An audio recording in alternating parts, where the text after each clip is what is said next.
talk about level 3 again, relationship to the blues, and how do we work on tunes. So this is where we start to get more into the maybe the creative side or the inventive side rather than maybe a little more nuts and bolts.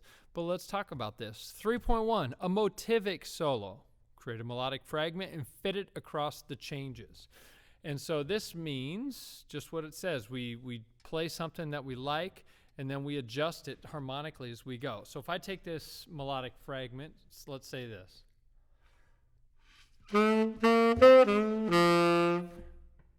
I'll play it again. Right? And I'm playing 3, 4, 5, 3, 1. And let's say I want to fit that across the changes. When I get to the second bar, then all of a sudden that third doesn't fit anymore. But guess what? Down a half step does. See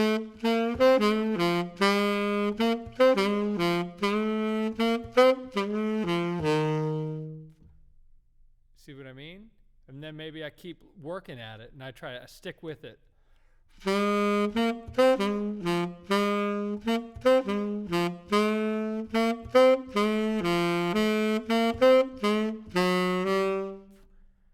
so that was the end of the second line.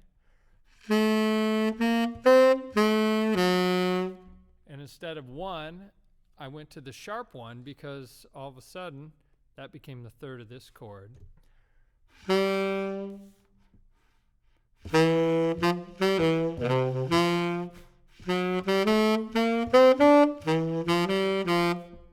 So I'll take that motive and, maybe I have to practice a little bit, all by itself and isolate some ideas. But then let me see if I can take my little melodic fragment, and I worked out some, places where, okay, I got to get a new chord tone in there. And then I pushed on it and see if I can make it fit through the changes. Now I probably wouldn't actually improvise a solo where I actually play the exact same thing for the entire chorus, but this is a great exercise to force me to take an idea and make it fit. So let's see what happens. 1, 2, 1, 2.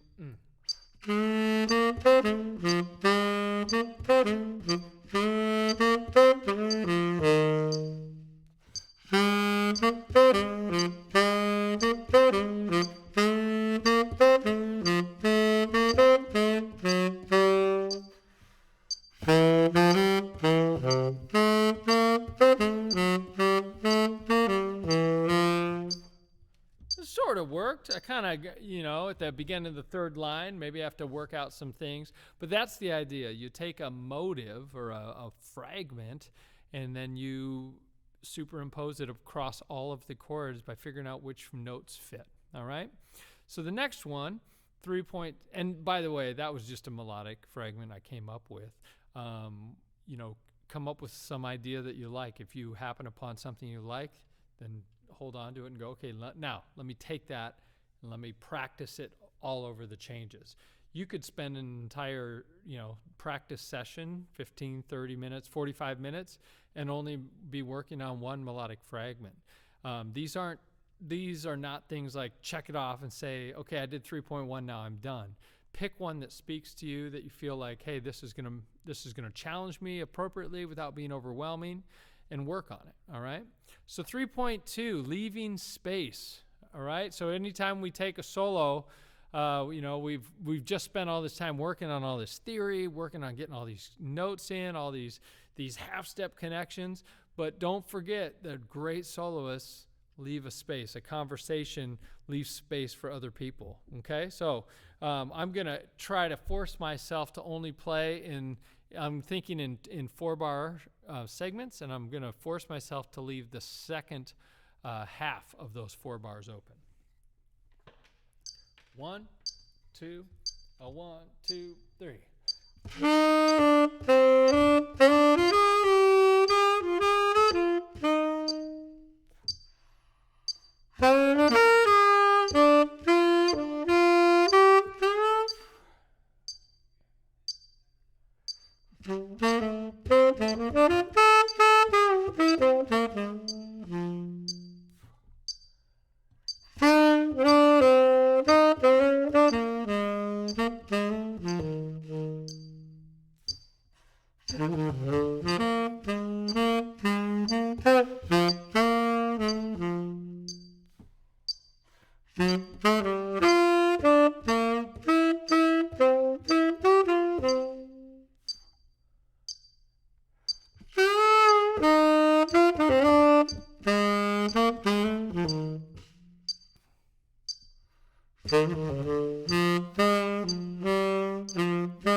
Okay, now maybe we do it and we try to leave the first couple of bars open.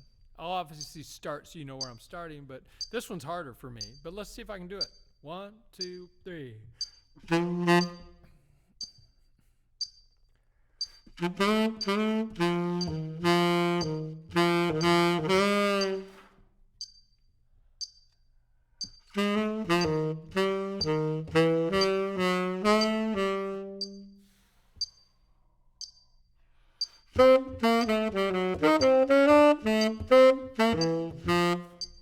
Right? And so it's a little awkward, but it definitely forces me to be thoughtful. It puts me inside of a little bit of a sandbox so I don't feel like I have no guidance. So that idea of leaving space is a good one. Now, this next one, 3.3, I sometimes feel like this should be its own level. I think doing transcriptions is absolutely like the number one thing.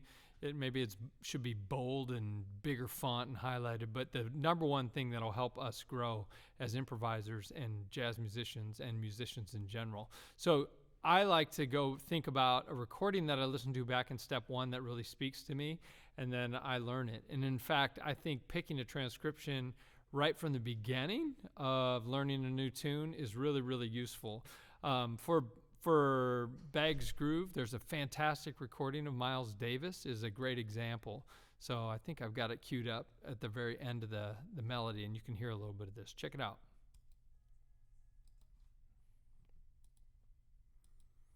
This will be kind of coming through my speakers, but you should be able to hear it. So let's back up a couple seconds and check it out.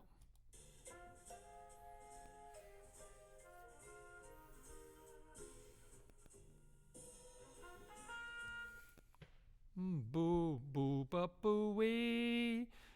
So we just start to grab these ideas.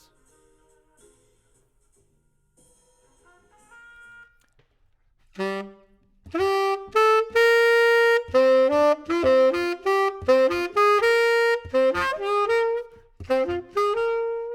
think that's what he played. And again, this is exactly how I transcribe, by the way. I try to sing it, then I try to play it.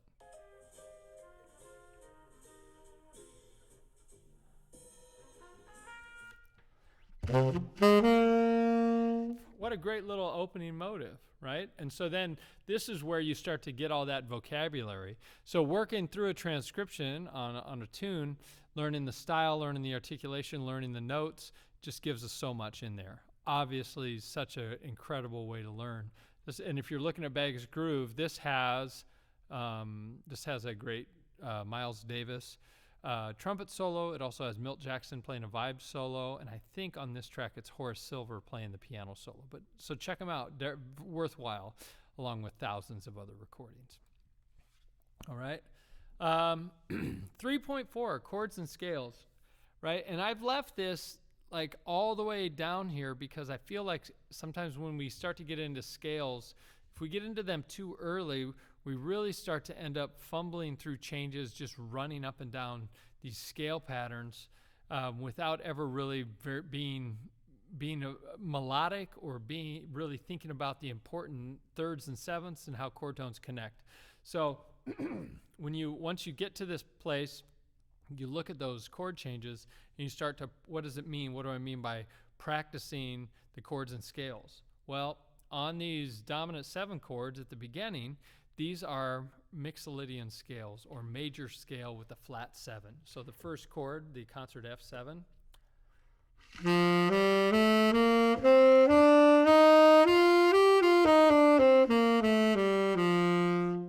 How I like to practice these to not only work on the scale but also the chord is I walk up the chord to the ninth, and then I walk down the scale. So put together, and I put my med on, and I'll just do it as eighth notes. Ready?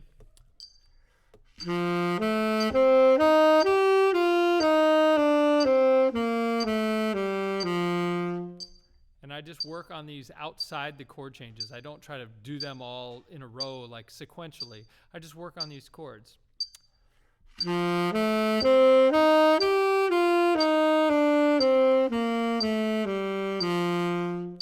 I really make sure I've got them all under my fingers. Then maybe I speed it up. Then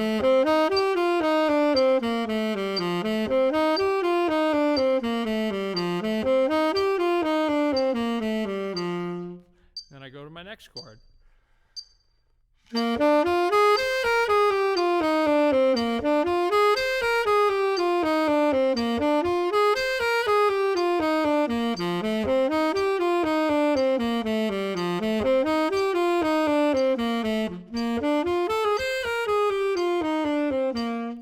But I do this for every single chord in the chord changes, and sometimes I have to look them up. You know, if I get to this minor 7, then I've got to figure out, okay, what chord and scale is that?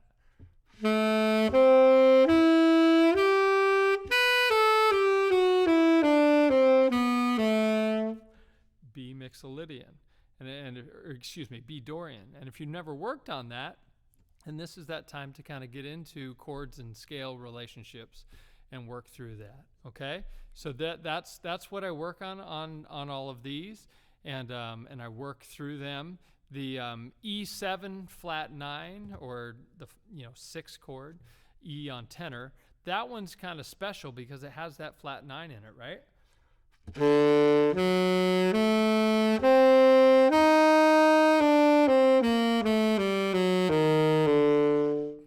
I like to play that where I'm playing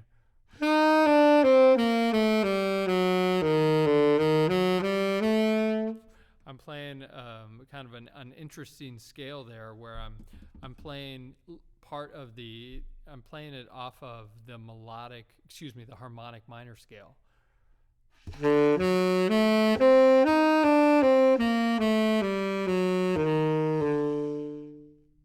And so I'm using actually the notes from this scale right here, except I put that G sharp in there and I put the F natural. So I'm messing with it a little bit. All right. So again, that's a little bit more advanced scale theory, and but that's how I practice through all of these. So I have those under my fingers. Okay. And then 3.5, identify and work alternate chords and harmonies. And this is where you might look up different variations on the blues. I know we've done a couple of them for us, but all tunes have places where people will do some interesting things to the chords to make them sound different. One example that comes to mind in the blues is in the second bar. We have this dominant 7 chord, right? A lot of times people will right here put, am I still able to edit? I hope so. Maybe I'll write this in. A lot of times people will go up a half step.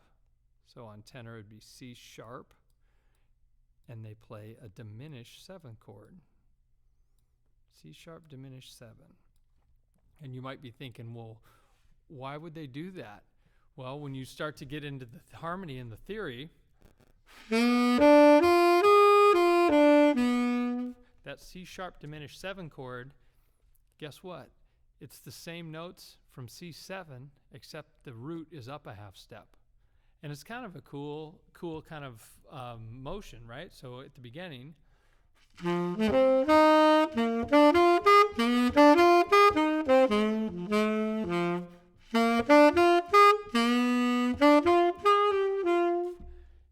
it's just kind of a nice little cool little root motion. And so maybe you start to work on that, and you find that out. You can always, no matter what tune you're working on, you can look online, you can look look up some different books and things like that where, hey, what are my chord possibilities here?